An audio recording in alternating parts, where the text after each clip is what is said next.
single leg squat to bench or chair, you'll want to find a platform that you can squat down to. So I recommend being at something that's around 90 degrees or even a little bit higher. So if your bench has the capability to lift up a little bit, you could start there just to get yourself comfortable with the movement. So really, wherever you start, we're doing the same thing. It just matters the different depth or how low you're going to get into the squat to start.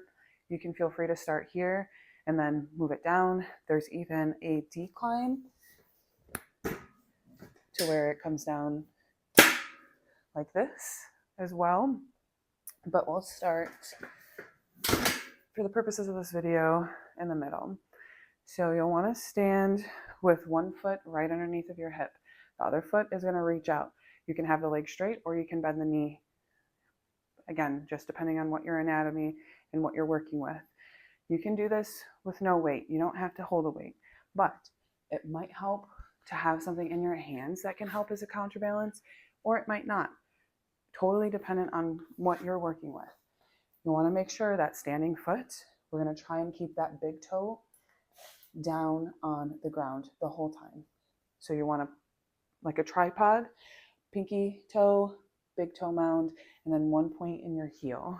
So that triangle, we want to keep it connected to the ground the entire time. You might even be able to lift like your toes on that foot so you can really feel those other areas pressing down. Maybe spread your toes out a little bit and then set them down so they can kind of grip. And then with that grip, you should feel a lift of the inner arch of that foot.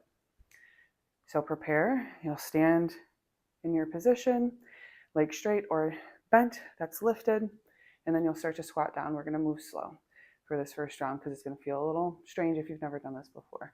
Come all the way to sit. Try to keep the foot up until you sit, and then you can reset, place that heel down and stand back up and then lift it up. Eventually, you'll be able to come down and then stand up with that foot lifted the entire time.